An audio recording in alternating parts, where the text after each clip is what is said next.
Hello, welcome back to Hunter Tune. Today we're going to be working on the Cavalier, and I'm going to try to get part of the fuel system done today, and I wanted to bring you guys along and show you the parts I'm using and some of the steps to go to get this job done. So to start off, I'm going to show you some of the parts that we're going to use.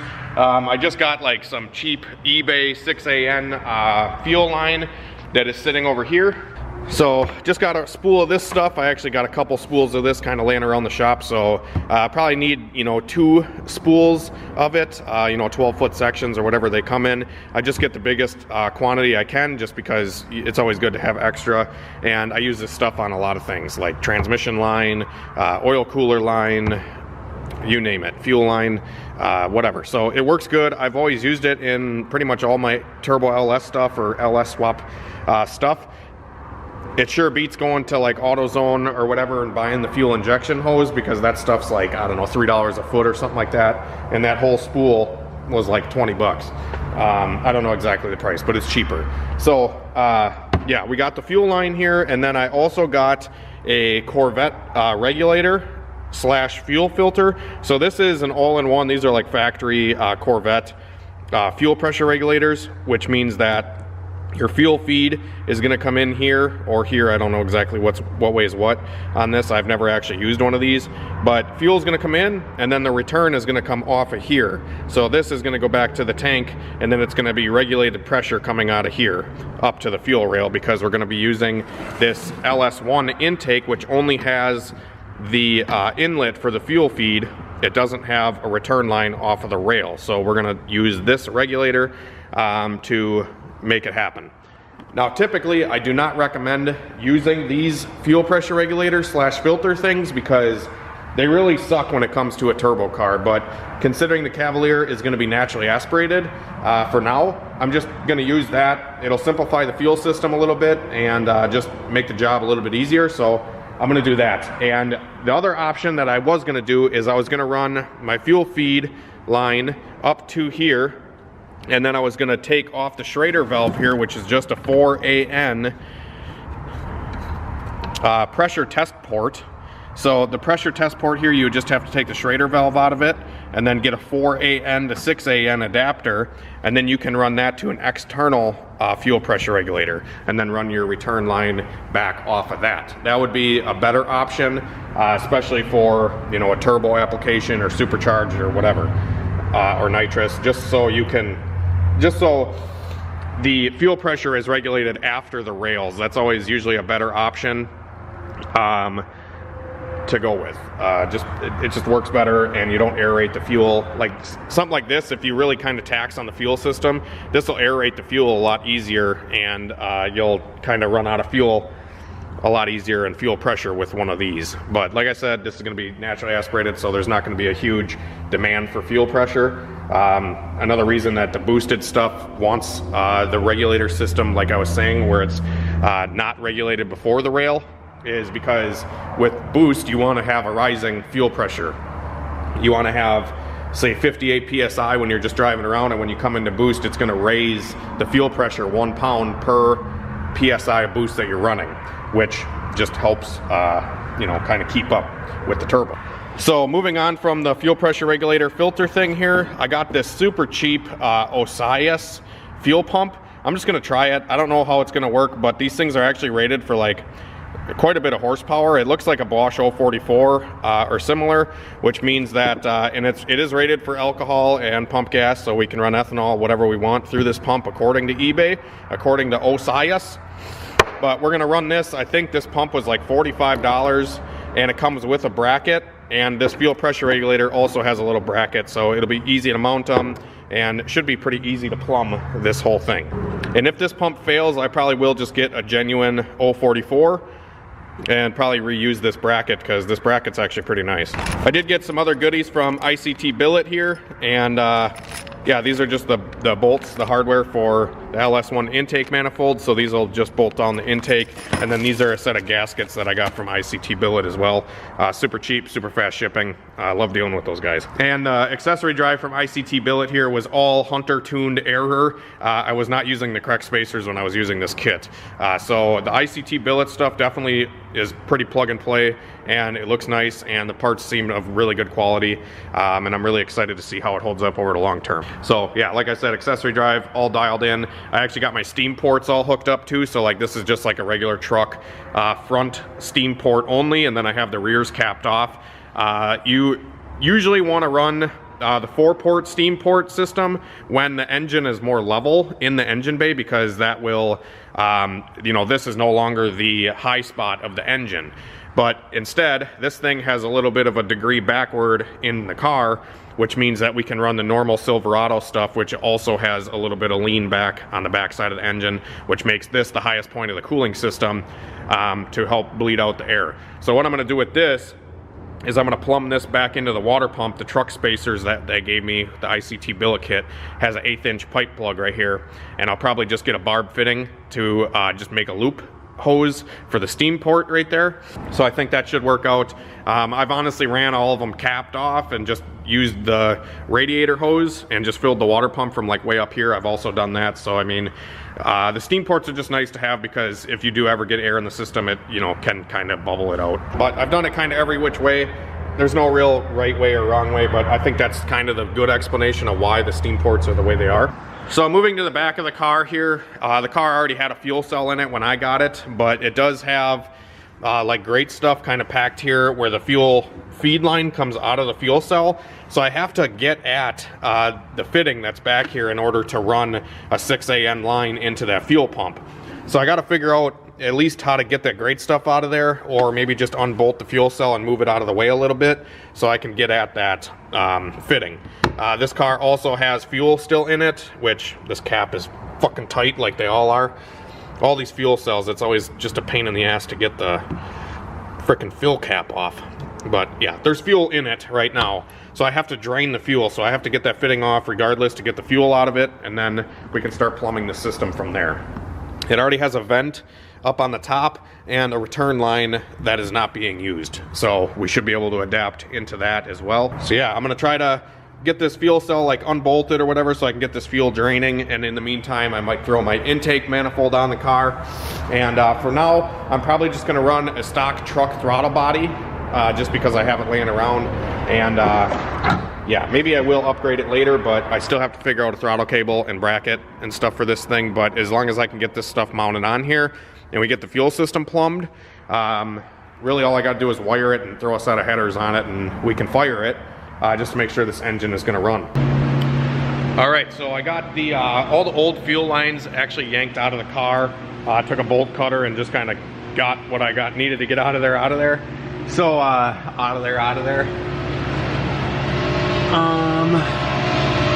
So now we have no fuel lines on the car until we get back here. This is the return line that was there, so I might adapt into this somehow to be able to run the return line back up and in. So we're gonna keep that there just for later, but we're gonna work on the feed line. And I've actually filled up a whole jug with pump gas. Sorry, the heater's on. And this is the outlet fitting. I actually found it under all the great stuff. They just had a hose with a 90 on it going to this Edelbrock, you know, carbureted fuel pump. So we're not gonna be using that guy anymore. A little bit too small for fuel injection. So we are just gonna adapt to that hose barb that's coming out of the fuel cell right there. So I'm actually running a 10AN line from the outlet on the fuel cell here, and we're gonna loop it down. And I mounted my fuel pump. This is the Accessory, whatever, fuel pump. So I found a existing bolt that was kind of already on the frame here, and I just kind of slapped it up there. One bolt for now. Might make a little tab or something for the second one, but it's honestly really solid just with the one.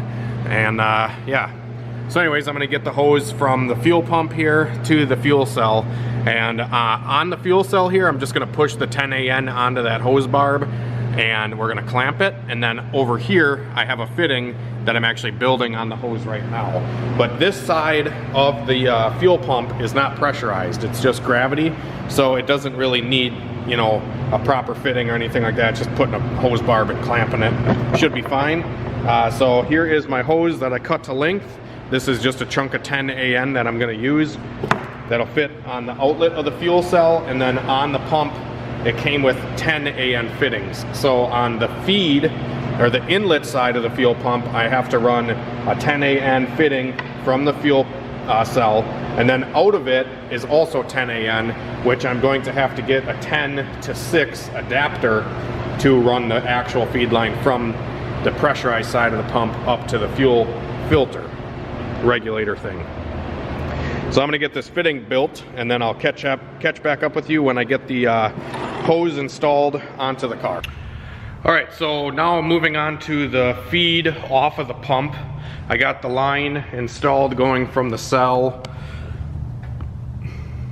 right here, coming to the fuel pump here. And when I had the fuel pump on the bench, this fitting that goes into the inlet actually had like a little bit of a, like it was damaged in shipping on the taper. So it's been sitting here for a while, and you can tell that it just drips ever so slightly because of that taper on that fitting. So I'm gonna have to figure out if I can get a replacement fitting for the inlet on that fuel pump. Otherwise, I mean, it'll still run probably with it just dripping a little bit like that, but I wanna get that fixed. So I'll have to get a replacement fitting there. And I just went over to Jim's car shop here in Fond du Lac, Wisconsin, and I got this 8 AN to 6 AN adapter. So this is, they gave you 10 AN going in and an 8 going out on this fuel pump. So this is the 8 AN, and I have to go down to 6 so I can run 6 the rest of the way up. So I'm gonna get this fitting installed into the other end of the fuel pump, and then I'm gonna build some line. Going forward. So this is the adapter that's gonna go onto this end. So once I get that tightened down, I can go like that. And then it's down to 6. So now I can build some 6 line, run it forward, and then figure out a spot where I wanna mount the fuel pressure regulator. All right, the Cavalier is coming together, guys. I'm pretty excited, honestly, now that I've got some momentum going with the car and just wrenching in general. I got the whole fuel system done besides hooking it to the fuel rails, which I can't really do quite yet because I'm not putting the fuel rails on until I have the injectors decapped. I'm actually going to be running a set of decapped LS1 injectors, which I've actually never done before, and I've never ran decapped LS1 injectors, but it'll save me a lot of time just doing that because my harness for the Holly is EV1, and the LS1 stock injectors are EV1. And I won't have to mess with the height of the spacing and all that kind of stuff. I'll just be able to plug them right in and hopefully have enough fuel for E85 and all that kind of stuff. So anyways, I'm gonna show you kind of the completed fuel system. This is just like a budget build, guys. It's not like I'm trying to you know, do anything too fancy with this thing. Obviously we welded the motor into the car, so I mean, and it is a Cavalier and it has an LS, so if it just runs and drives pretty good, I'll be happy, and makes some horsepower. So anyways, starting back at the tank, obviously we have that line coming down and then into the pump, and then the pump, I had to go get a fitting and I ran the line up there. I just kind of tied it up out of the way there, and then it feeds into the fuel filter regulator, and then I have the return line running back into that return that was on the already on the car that ran all the way up to the front. I just cut it off up here and then hose clamped some 6 AN onto that hard line that was already there. And then the feed coming off the front of the filter here is just running all the way up the car, above the cross member there, and then up through the, up on top of the transmission and out into the engine bay. So I did already get the tranny lines done the last time I was working on this car. I actually just went to the store and got some bolts for the starter. So I just bolted that eBay starter in there. I'm hoping that thing's gonna be all right.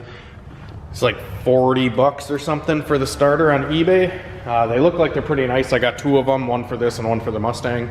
So hopefully they work and they'll be okay. So yeah, now I'm gonna lower the car back down. I'm gonna kind of talk about some stuff up top. But I mean, pretty much everything on the bottom side of the car is done, I think. The shifter's hooked up, the drive shaft is in, the fuel lines are done.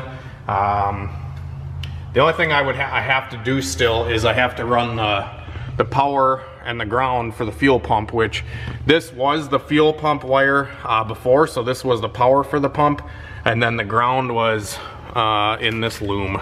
That blue spaded terminal there, I think, is the ground. So both of those were running to that little Edelbrock pump. I don't know if those wires are going to be large enough or where the supply is coming from.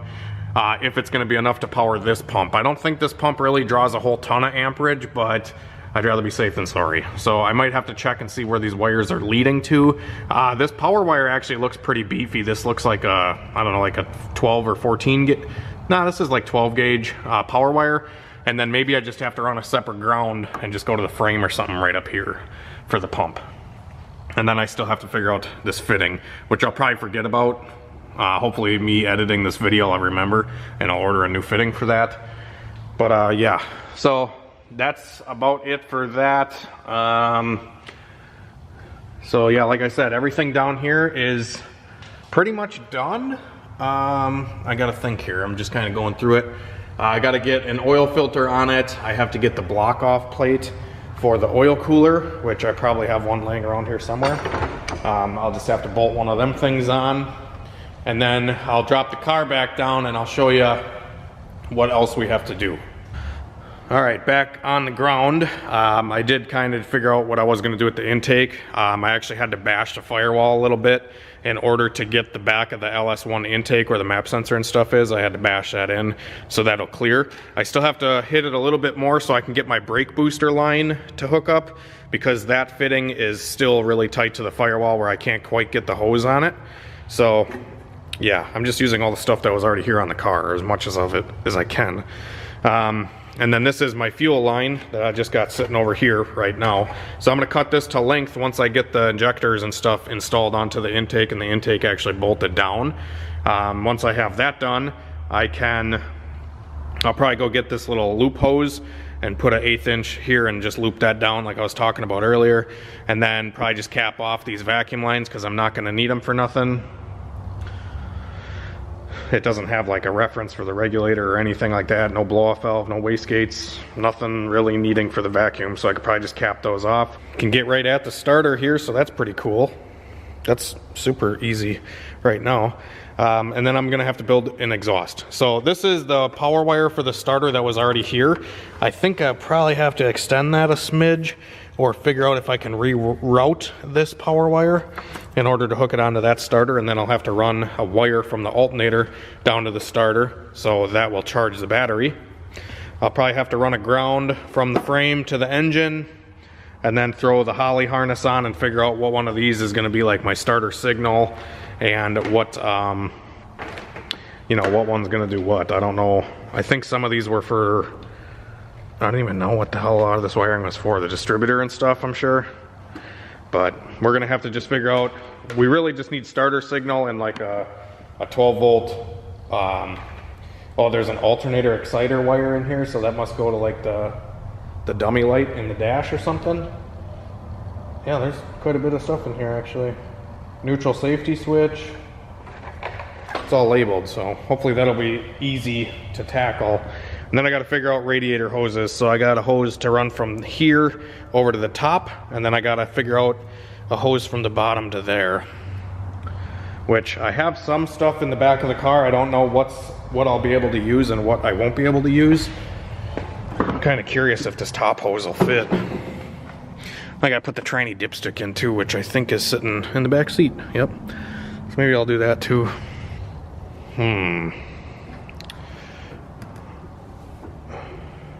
Shit. So this hose, I don't know if I'll be able to make it work or not, but that'll go on the radiator there. And then I'll have to figure out something for, because that's gonna have to try to sit like right here so I can have a radiator cap. So I might have to get creative with this and try to make that top radiator hose work. And I gotta see if my transmission dipstick will even fit on the firewall. That's gonna be another dilemma if it doesn't. So this is the tranny stick that was in the car already.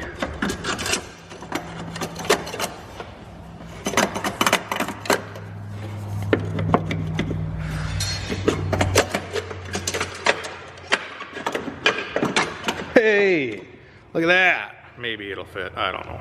All right, guys, so that's probably gonna do it for this video. Hopefully you enjoyed a little update on the Cavalier. I'm making progress, and I'm really excited to get this thing up and running. So like I said, just a few more things on this thing, and we should be able to bring her to life. And hopefully nothing else breaks and nothing else goes wrong, right? But it's a car. Everything's gonna break and everything's gonna go wrong. But yeah, thanks for watching, guys. Have a great night and a better tomorrow. We will see you later.